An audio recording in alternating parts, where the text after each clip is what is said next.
자, 여러분 안녕하세요. 2025년 국가직 9급 대비 OX 백제 특강 세 번째 시간입니다. 이번 시간은 21번부터 30번까지 지문을 풀도록 하겠습니다. 이번 시간도 역시 국세 기본법 문제가 되겠습니다. 자, 문제 21번 읽어볼게요.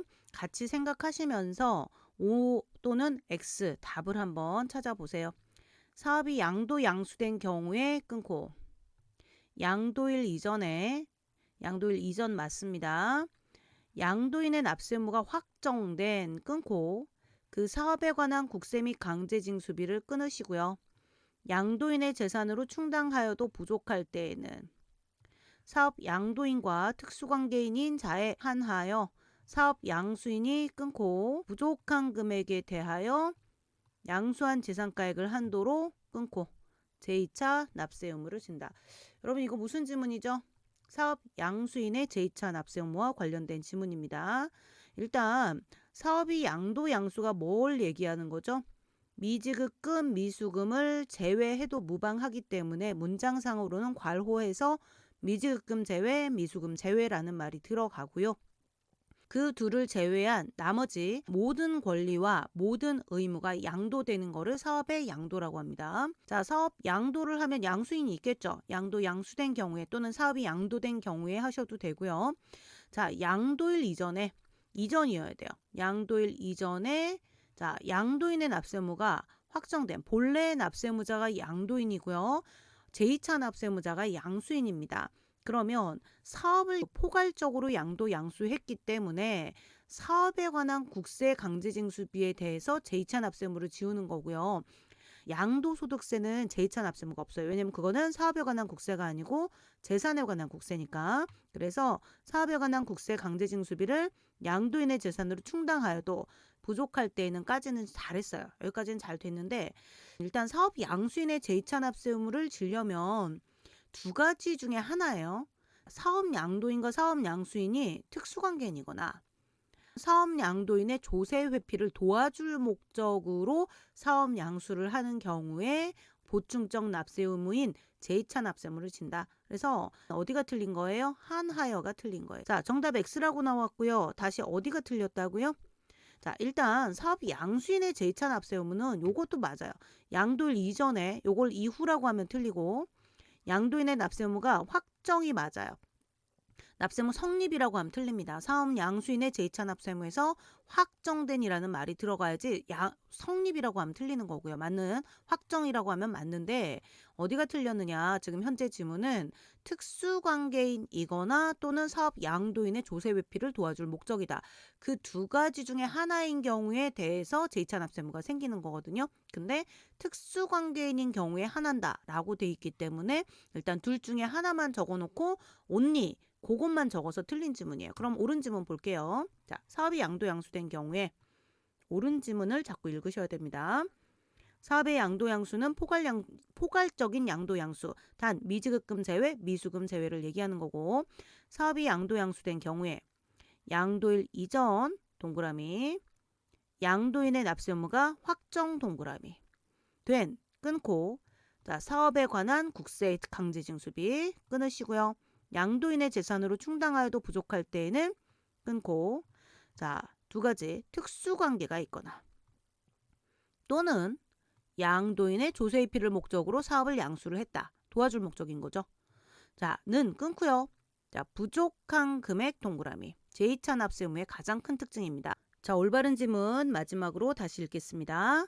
사업이 양도 양수된 경우에 양도일 이전에 양도인의 납세무가 확정된 그 사업에 관한 국세 강제징수비를 양도인의 재산으로 충당하여도 부족할 때에는 사업 양도인과 둘 중에 하나 특수관계인 또는이에요. 양도인의 조세 회피를 목적으로 사업을 양수한 자는 뭐에 대하여? 부족한 금액에 대하여 제2차 납세무를 진다. 단 어떻게? 한도, 양수한 재산가액을 한도로. 여러 가지 부분을 바꿀 수 있습니다. 양도일 이전을 이후로 바꾸면 틀리는 거. 사업 양수인의 제2차 납세무는 어느 시점? 확정 시점. 확정이란 말이 들어가야 되고 성립이 들어가면 안 된다.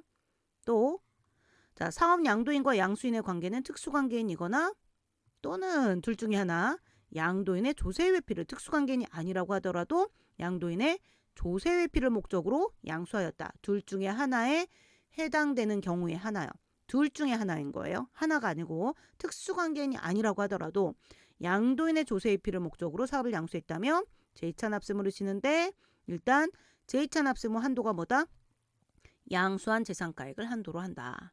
자, 이 지문은 시험에 굉장히 많이 나온 지문입니다. 사업 양수인의 제2차납세무 열심히 읽어 놓으시고요. 자, 22번으로 넘어가겠습니다. 자, 문제 읽어볼게요.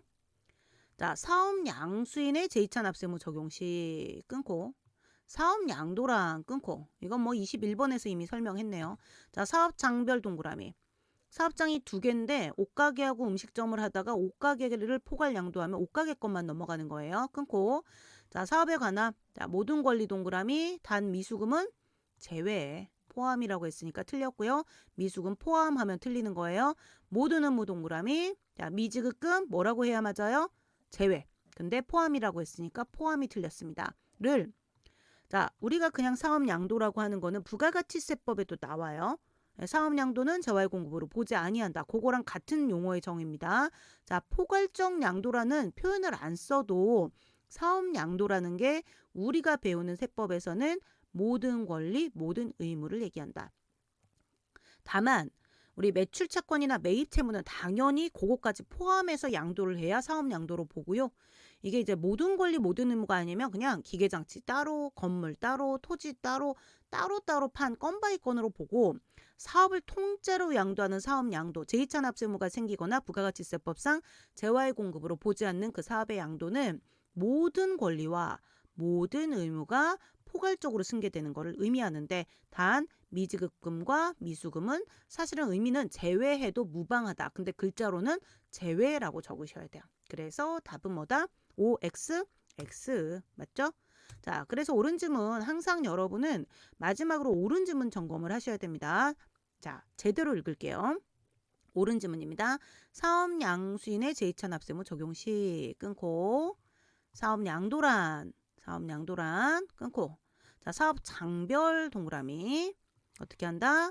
자, 사업에 관한 모든 권리 동그라미 모든 의무 동그라미 단 뭐는 제외한다? 미수금 제외 그 다음에 미지급금 제외를 포괄적으로 승계하는 것을 말한다. 그래서 사업 장별 중요하고요. 모든 권리 중요, 모든 의무 중요. 그러나 미수금, 미지급금은 포함한다, 제외한다, 제외한다. 자, 기억해 놓으시기 바랍니다. 23번으로 넘어가겠습니다. 자, 국세를 납부할 의무가 확정된 괄호는 제가 OX 사실 우리 시험 문제 자체가 대부분 20문제 또는 25문제다 그러면 한두 개 빼고는 대부분 말 문제죠. 법 조문 문제입니다. 그래서 이렇게 줄글로 된 문장이 나오니까 시험 문제 자체가 결국 OX 문제 4개가 섞여 있는 거예요. 문장 하나하나의 OX를 정확하게 판단하시는 게 그걸 얼마나 정확하게 빠르게 판단하느냐가 시험 문제를 제대로 풀어내는 그 가장 중요한 사항이 되겠죠. 국세를 납부할 의무하고 괄호가 길잖아요. 그러면 괄호를 잠깐 빼고 읽으셔야 돼요. 그래서 괄호 밖에가 맞는 지문이다. 그럼 다시 괄호 안을 해석하시는 거예요. 그렇게 하시는 게 가장 좀 빠릅니다. 다시 괄호 빼고 먼저 읽어볼게요. 국세를 납부할 의무가 확정된 괄호 열고 소득수익재산 행위 또는 거래에 대해서는 괄호 닫고 끊고 자 확정 후에 새로운 세법에 따라 끊고 소급하여 과세하지 아니한다. 그럼 요건 뭐죠? 소급과세 금지의 원칙이죠. 소급과세 금지의 원칙입니다. 그래서 소급하여 과세하지 아니한다라고 했는데 자 여기에서 입법상에 이건 지금 국세를 납부할 의무 해가지고 새 법이 나왔죠. 그러니까 얘는 입법상의 소급과세 금지입니다. 여러분 입법상의 소급과세 금지는 어느 시점 기준으로 소급과세 금지죠? 이미 성립된 세금에 대해서 소급과세 금지이기 때문에 지금 이 문제처럼 세법에 따라 소급하여 과세하지 아니한다가 뭘 의미한다? 입법상의 소급과세 금지. 입법상의 소급과세 금지는 확정 시점이 아니라 성립 시점을 기준으로 소급과세 여부를 판단하는 거다. 그래서 이것도 굉장히 많이 나온 지문입니다. 우리가 소국가세 금지 원칙이라는 세법 적용의 원칙에 있어서 입법상의 소국가세 금지, 행정 해석상의 소국가세 금지 두 가지가 있는데요. 입법상의 소국가세 금지는 어느 시점? 확정이 아니고 성립 시점에 따라 소국가세 금지를 한다. 자, 그래서 이 지문도 O예요, X예요? X입니다. 자, 소국가세 금지. 입법상의 소국가세 금지가 나오면 항상 여기 이렇게 색칠한 부분 확정 시점이냐 성립 시점이냐 이 주황색으로 체크한 부분부터 먼저 보시는 거예요. 자, 국세를 납부할 의무 끊고 괄호 빼고 성립한 소득수익 재산 행위 거래에 대해서는 끊고 성립 후의 새로운 세법에 따라 끊고 소급하여 과세하지 아니한다. 그리고 괄호까지 읽으면 세법의 징수 의무자가 따로 규정되어 있는 국세의 경우에는 뭐 어떤 징수? 원천 징수 의무, 납세조합 징수 의무, 그 다음에 대리납부 의무, 그거를 얘기하는 거고요. 자, 이것도 마찬가지 징수 의무도 소국과세 금지 당연한 거죠. 그리고 소국과세 금지 원칙이라든가 엄격 해석의 원칙을 적용할 때 우리가 말하는 국세기본법상의 세법 이외의 법, 예를 들어 관세법이나 지방세법 등 그런 법에도 혹시 우리 국세 징수에 관한 규정이 있다면 법 해석을 할 때 소국과세 금지 원칙을 그대로 적용해야 된다. 요것도 알고 계셔야 되고요. 자, 옳은 지문 한번 마지막으로 읽고 24번 넘어갈게요. 읽겠습니다.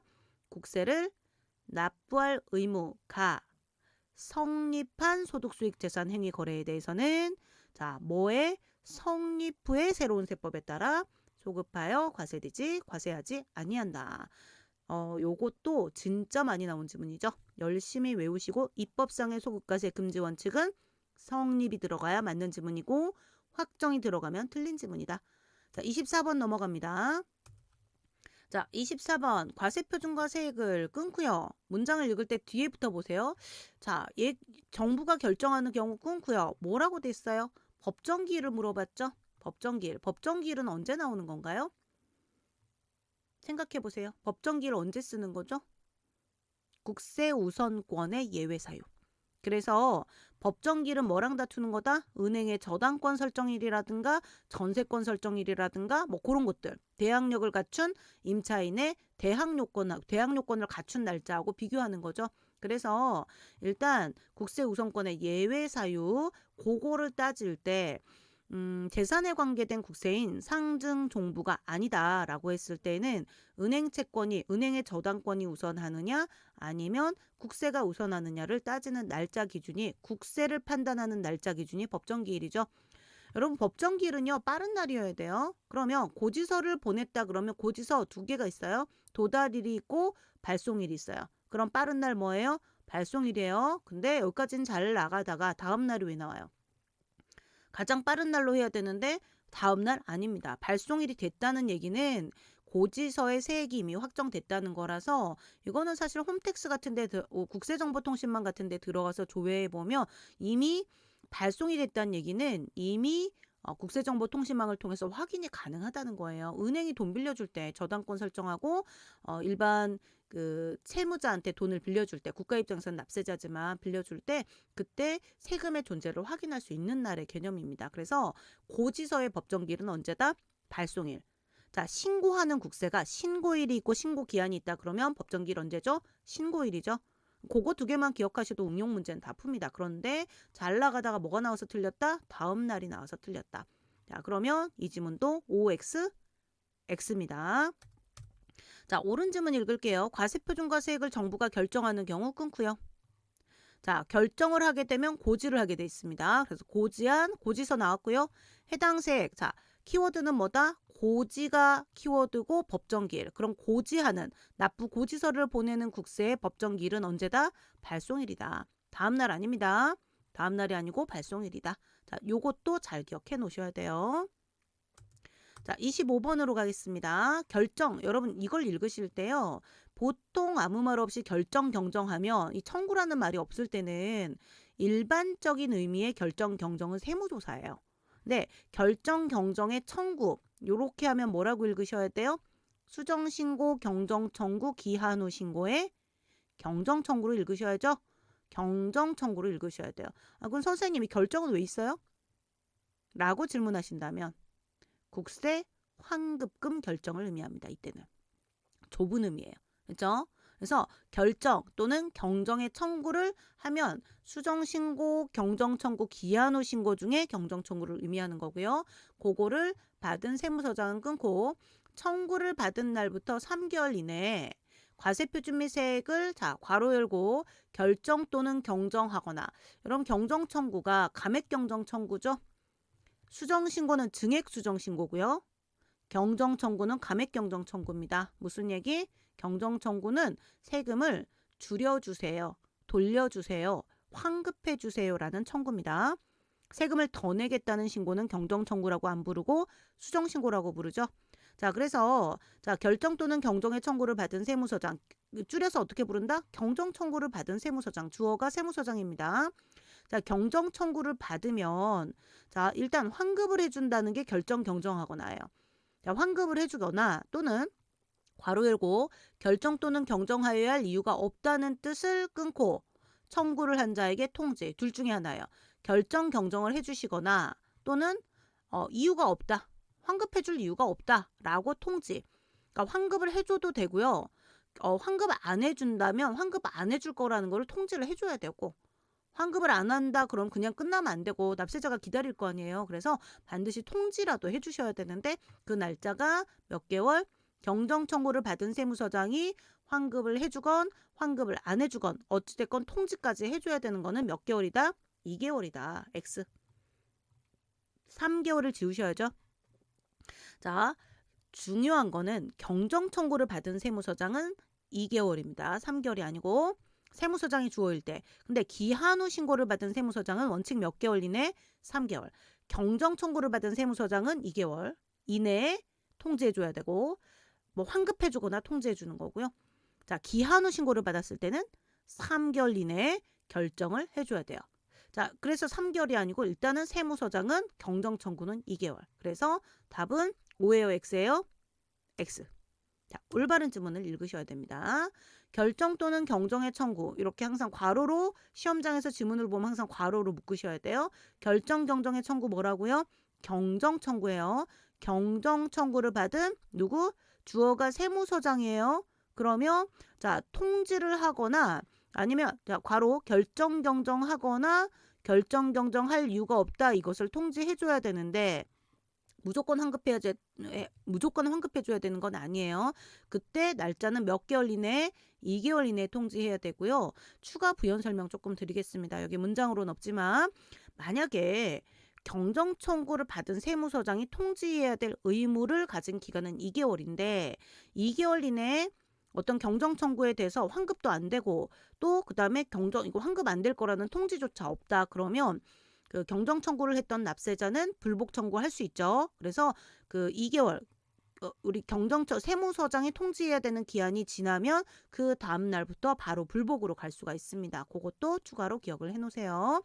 자, 그래서 일단 다시 경정 청구를 받은 세무서장은 몇 개월 이내에 통지한다? 2개월 이내. 기한 후 신고를 받은 세무서장은 몇 개월 이내에 결정해준다? 3개월. 근데 기한 후 신고는 아무 베이스가 없는 상태에서 일단 신고를 받은 거잖아요. 신고를 안 했다가 처음 하는 거니까 자료가 확보가 좀 뭔가 사실관계 판단이 어려울 수가 있어요. 그래서 그럴 때 기한 후 신고는 3개월 플러스 알파의 기간을 두죠. 그것만 조금 다시 한번 기본서 참고하셔서 복습을 하시면 되겠습니다. 자, 26번으로 넘어갈게요. 납부기한 전 징수, 옛날에 납기전 징수라고 했던 납부기한 전 징수 사유에 해당하는 경우 체납. 네, 여러분 보세요. 문장을 읽으실 때 납부기한 전 징수하고요. 그 다음에 체납이 같이 나온다. 그럼 요거는 약간 느낌이 충당 느낌이죠. 원래 충당은 미리 말씀드릴게요. 문장 읽기 전에. 자, 우리 충당 어떤 거? 국세 환급금, 세금을 돌려주는 국세 환급금과 납부해야 될 세금, 그러니까 환급받을 세금과 내야 될 세금을 상계시키는 걸 충당이라고 하는데 원칙 충당은 납세자 동의가 있는 경우에 하는 거고, 자, 납세자 동의가 있거나 또 납세자가 신청한 경우에 하는 건데 국가가 매우 급한 국세징수법상의 납부기한 전 징수 또 체납액, 그러한 경우에는 어떻게 한다? 두 가지 중에 하나에 해당되면 동의 없이 직권 충당합니다. 그래서 그거를 물어보는 질문이에요. 자, 이제 읽어보겠습니다. 끊으면서 읽을게요. 납부기한 전 징수 사유에 해당하는 경우와 끊고 체납된 국세 및 강제징수비. 일단 괄호는 잠깐 건너뛰고 읽어요. 가 있는 경우에 끊으세요. 자, 체납이 딱 나오고 납부기 한 전 징수가 나왔다 그러면 일단은 납세자의 동의가 필요하다 이러면 틀려요. 근데 세무서장은 국세 환급금을 체납된 국세에 자, 동의라는 말 필요 없습니다. 충당하여야 한다. 맞는 지문이네요. 그렇죠? 일단 여기까지 맞아요. 끊고 다만 납부 고지에 의해서 납부하는 국세 및 납부기 한 전 징수를 제외하고 또 세법에 따라 자진 납부하는 국세의 충당은 끊으시고요. 자, 다만 뒤에 있는 문장은 체납액이나 납부기 한 전 징수가 아니라는 거죠. 그때에는 동의가 있어야만 직권 충당, 그러니까 우리 직권이라기보다 동의가 있어야 충당이 가능하다라는 거죠. 일단 괄호를 빼고서는 다 맞는 지문인데 두 번째 줄에 괄호 보시면 다른 세무서에 체납된 국세 및 강제징수비 제외. 여러분 국세청의 국세는 국세청, 지방국세청, 세무서가 같은 조직이에요. 그러면 다른 세무서에 체납이 있다라고 하더라도 다른 세무서에 체납된 부가가치세와 우리 세무서에서 이제 걷어야 될 체납된 부가가치세와 우리 세무서에서 환급해줄 환급금 그거를 그러면 A 세무서하고 B 세무서의 A 세무서의 환급금과 국세환급금과 B 세무서의 체납액을 상계시킬 수 있냐? 당연히 시킬 수 있겠죠. 같은 조직이잖아요. 세무서끼리는. 그래서 제외가 포함으로 바뀌어야 되는 거예요. 이건 조금 어려운 질문입니다. 왜냐하면 괄호 밖에서 OX가 결론이 나는 경우가 더 많아요. 그런데 이 문제는 괄호 안에서 틀린 지문이 나온 거죠.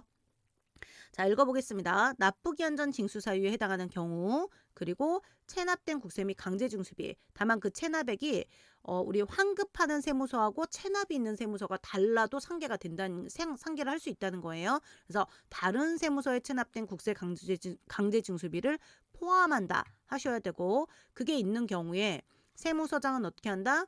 국세 환급금을 충당하여야 한다. 이건 동의가 필요하지 않아요. 그냥 충당 직권으로 하여야 하는 거고요. 다만 앞에 있는 것과 다르게 체납이나 납부기 한 전 징수라는 말과 다르게 자, 납부 고지에 의해서 납부하는 국세 단 요것도 제외 보셔야 돼요. 납부기 한 전 징수 제외고요. 세법에 따라 자진 납부하는 국세다. 그러면 충당에 동의하는 경우에만 한다. 되셨죠? 이 지문도 충당과 관련해서 중요한 지문이었는데 조금 지엽적인 문제였습니다. 기출문제 나온 거라서 연습 열심히 해보시고요. 따라서 답은 X. 자, 올바른 지문 다시 읽겠습니다. 마지막 납부기 한 전 징수 사유에 해당하는 경우와 끊고 체납된 국세 강제징수비 단 다른 세무서의 체납액 포함가 있는 경우 납부기 한 전 징수와 체납 그때는 자, 세무서장은 아무 말 없이 동의라는 말 필요 없어요. 충당하여야 한다. 다만 자 체납이나 납부기 한 전 징수라는 말이 없을 때 고지서라든가 고지서로 내는 세금 또는 세법에 따라 자진 납부하는 세금 얘네들은 어떻게 한다? 납세자가 체납액이라는 말 또는 납부기 한 전 징수라는 말이 없는 문장에서는 납세자가 동의하는 경우에만 충당이 가능하다. 그리고 혹시 체납액이나 납부기 한 전 징수가 아니면 납세자 스스로 신청도 가능한 거예요. 납세자가 세무서에서 먼저 충당할 거냐 물어볼 수도 있고 그래서 동의할 수도 있고 납세자 스스로 신청할 수도 있다. 되셨죠? 자, 26번 됐고요. 이제 27번으로 넘어갑니다. 납세자가 끊고 상속세 및 증여세법에 따라 상속세를 물납한 후 자, 일단 조세의 물납은 국세 우리가 배우는 영역은 상속세만 있다라고 생각하시면 돼요. 증여세는 물납 안 되죠. 그 부가의 전부 일부를 취소하거나 감액하는 경정 결정에 따라 환급하는 경우 이 감액하는 경정이니까 감액 경정이라서 세금을 환급해 주는 거고요. 그때는 어떻게 한다? 자, 상속세를 물납했다. 물납 가능한 재산이 뭐죠? 부동산이나 유가증권이죠. 조건을 충족했을 때 그럼 부동산으로 세금을 내는 게 물납인 거예요. 상속세를. 근데 그게 이제 환급해야 되는 상황이다. 그럼 원래는 뭐 어떻게 해야 돼요? 국가가 받았던 부동산으로 환급해야 되는 거예요. 부동산을 받았다 부동산을 돌려줄 때는요. 국세환급 가산금은 지급하지 아니할 수 있다가 아니고 아니한다예요. 이건 의미가 다르죠. 전혀 다릅니다. 이거는 약간 절차 규정 개념이기 때문에 정확하게 하여야 한다 할 수 있다를 구분을 하셔야 되고요. 답을 보겠습니다. 답은 X고요. 올바른 지문을 보겠습니다. 납세자가 상속세 및 증여세법에 따라 상속세를 물납한 후 끊으시고 부가의 전부 일부를 취소하거나 감액하는 경정 결정에 따라 자 결론은 뭐다? 물납을 받았는데 그거를 환급해야 된다. 그때는 어떻게 한다? 해당 물납재산 뭘로? 원칙 물납재산으로 환급하시는 거고요. 만약에 물납재산으로 환급한다 그러면 예를 들어 건물 받았다가 건물을 주는 거예요. 여러분 돈에 금전의 이자가 붙는 거지 국세환급가상금은 세금에 대한 이자 개념이라서 그냥 물건 돌려주는 거는 이자가 안 붙습니다. 그래서 국세환급가상금은 지급하지 아니한다 하셔야 돼요. 자, 납세자가 상속세를 물납한 후 그 부가의 전부 일부를 취소하거나 감액하는 경정결정에 따라 환급하는 경우에는 해당 원칙 물납재산으로 환급하여야 하고요. 다만 물납재산이 매각되었거나 다른 행정용도로 이미 사용되고 있거나 등등의 사유 때는 물납재산 이외에 금전으로 환급을 하고 금전으로 환급할 때는 국세환급가상금을 줘요. 하지만 물납재산으로 환급할 때는 이거는 돈 빌린 개념으로 보지 않기 때문에 이건 뭐 빌렸다라기보다 약간 이자 성격을 주는 거거든요. 그래서 부동산을 받았다가 부동산을 줄 때는 이자 상당액을 줄 필요가 없다는 거죠. 그때는 국세환급가상금을 지급하지 아니한다. 아셨죠? 그래서 일단은 이 지문이 어디가 틀렸는지를 정확하게 보셔야 돼요. 아니할 수 있다가 아니고 물납재산으로 환급할 때는 지급하지 아니한다요. 뭐? 이자 상당액, 국세환급가상금. 27번은 조금 이것도 약간 난이도가 있는 지문이었습니다. 열심히 읽어보시고요. 자, 28번 불복으로 넘어갑니다. 불복 청구의 대리인은 자, 아무 말 없이 대리인이면 우리 전문 자격사들 변호사, 세무사, 세무사법에 따라 등록한 공인회계사를 얘기하는 거고요. 자, 본인을 위하여 괄호 치시고요. 여러분 항상 이 지문 뭐부터 하셔야 돼요? 괄호. 신청 청구를 괄호로 묶어야죠. 신청. 이 신청은 무슨 신청이다? 이해 신청이다. 청구는 무슨 청구다? 두 개. 심사 청구와 심판 청구이다.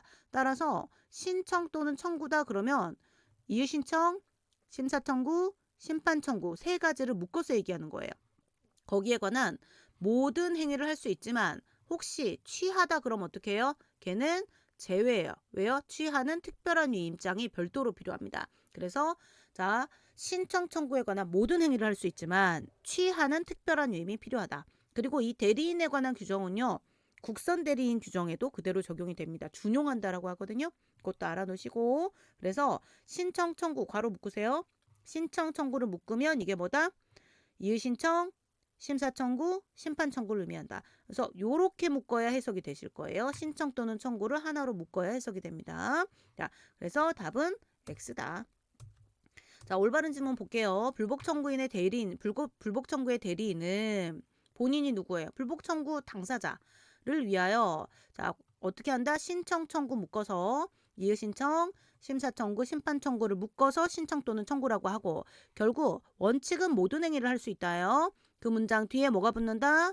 괄호 신청 또는 청구 묶어서 자, 뭐에 취하는 특별한 위임이 필요하다. 되셨죠? 이거를 잘못 끊어서 자, 신청 또는 청구의 취하를 신청해서 끊어버리면 안 돼요. 언제나 신청하고 청구를 같이 하나로 묶어주셔야 됩니다. 되셨죠? 자, 28번도 X. 자, 29번 가겠습니다. 불복 청구 시 끊고 국세기본법 또는 세법에 적합하지 아니하나. 자, 원래 불복 청구를 했을 때 적합하지 않다는 게 형식상의 요건이 위배된 거예요. 형식상의 요건이 위배됐는데 만약에 원래 형식상의 요건이 위배되면 각하죠. 불복의 결정 각하 사유죠. 그런데 만약에 보정할 수 있다고 인정된다. 이 얘기는 형식상의 요건이 위배됐지만 그게 아주 경미해서 그걸 보완하면 되겠다. 그러니까 빨리 보완해 주세요. 이렇게 이제 약간 서류 같은 거 더 보완하라고 얘기하는 거를 보정이라고 하거든요. 그럼 보정할 수 있다고 인정한다면 일단 기다리는 거죠. 각하하지 않고 기다리는 거예요. 그래서 국세청 자체에서 결정 내리는 심사 청구와 이의 신청은 자, 보정기간 20일 이내 그리고 이 20일 이내는 불복 청구 기간과 납세자가 90일 이내 청구하는 기간 그 다음에 결정 기간 그런 거에 산입되지 않습니다. 다만 심판 청구는 상당한 기간이에요. 왜냐하면 심판 청구는 조세 심판원이라서 약간 국세청 바깥 조직에서 검토하는 거라 시간이 오래 걸릴 수가 있어요. 검토자 자체가. 그래서 20일로 기간을 제한하기에 너무 빡빡합니다. 제대로 된 결정을 내려주려면 일단은 상당한 기간은 그냥 조세 심판원에서 인정하는 기간. 그게 사실 몇 년이 될 수도 있는 거예요. 이거 뭐 불합리하지 않냐? 나름대로 뭐 단점, 장점이 있는데 장점이 더 크니까 그렇게 이제 규정을 만들어 놓은 거니까 그냥 참고만 하시고 자, 문서, 서류 보정 기간을 외우셔야 되는데 20일입니다. 뭐가? 심사 청구 이의 신청. 자, 심사 청구의 재결청은 국세청이고 이의 신청의 재결청은 세무서와 지방국세청이기 때문에 국세청의 조직의 보정을 국세청 조직에서 결정을 내리는 건에 대한 보정은 20일로 정해졌고 20일 기간은 불변이에요. 그런데 심판 청구는 조세 심판원이라고 우리 국세청 바깥의 조직에서 검토를 하는 거기 때문에 그때는 상당한 기간을 정해야 된다. 이 문장은 심사 청구와 심판 청구 자리가 바뀌었죠. 자, 그래서 보정할 것을 요구할 수 있는데 혹시 경미하다, 진짜 단순 오타다, 마침표가 하나 빠졌다, 이런 건 그냥 직권 보정해도 되겠죠. 그래서 서류 보정 기간, 불복에 있어서 서류 보정 기간을 물어보는 지문이었고요. 답은 X. 자, 옳은 지문 다시 정확하게 읽겠습니다. 불복 청구 시 국세기본법 또는 세법에 적합하지 아니하나 그러면 원래 각하해야 되긴 하지만 혹시 보정할 수 있다고 인정된다면 보정을 요구할 수 있어요. 다만 날짜는 심사 청구와 이의 신청은 며칠? 20일. 그 기간은 늘릴 수 없습니다. 근데 심판 청구는 며칠? 상당한 기간을 정해서 보정할 것을 요구해야 되는 게 아니고 할 수 있는 겁니다. 하지만 만약에 보정할 사항이 진짜로 콤마 안 찍었다라든가 뭐 부가가치세를 부기가치세 뭐 이런 식으로 이상한가? 그렇게 그냥 단순 오타를 냈다. 어느 누가 봐도 부가가치세잖아요. 근데 부가가치 새 날아다니는 새 뭐 이런 식으로 오타가 났다. 그럼 그때는 어떻게 해요? 그런 오타는 수정하세요. 그냥 직권 보정도 가능하다. 네, 하여야 한다는 건 아닙니다. 열심히 읽어보시고요. 자, 30번 세무공무원은 이제 세무조사로 넘어갑니다. 세무조사를 하는 경우에는 끊으시고요. 조사를 받을 납세자에게 끊고 조사 시작 틀렸다. 며칠 전에 사전 통지하죠? 조사 시작 2025년 개정세법. 자, 세무조사 사전 통지 며칠 전? 20일 전. 15일 틀렸습니다. 20일 전에 끊고 조사 대상 세목 괄호 열고 조사 대상 세목 조사 기간 조사 사유 그 밖에 대통령령으로 정하는 사항 괄호 닫고 통지 그 통지를 뭐라고 부른다? 사전 통지라고 부른다. 다만 증거인멸의 우려가 있을 때는 그러하지 아니하다 사전 통지하지 아니할 수 있다. 아니한다는 거죠. 그런데 그러면 여러분 조세 범칙 사건은 사전 통지해요 안 해요? 조세 범칙 조사 하는 거예요. 사전 통지 안 한 건 딱 하나예요. 증거인멸 우려가 있을 때 그거 빼고는 범칙 사건 조사라고 하더라도 사전 통지하시는 거고요. 답은 X입니다. 뭐가 틀렸어요? 날짜. 자, 세무조사 사전 통지는요. 조사 시작 며칠 전 2025년 개정세법이고 조사 시작 20일 전. 너무 중요하고요.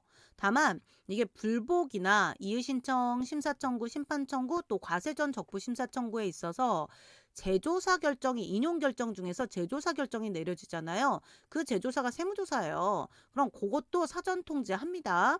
그러면 그 제조사 사전 통지는 며칠?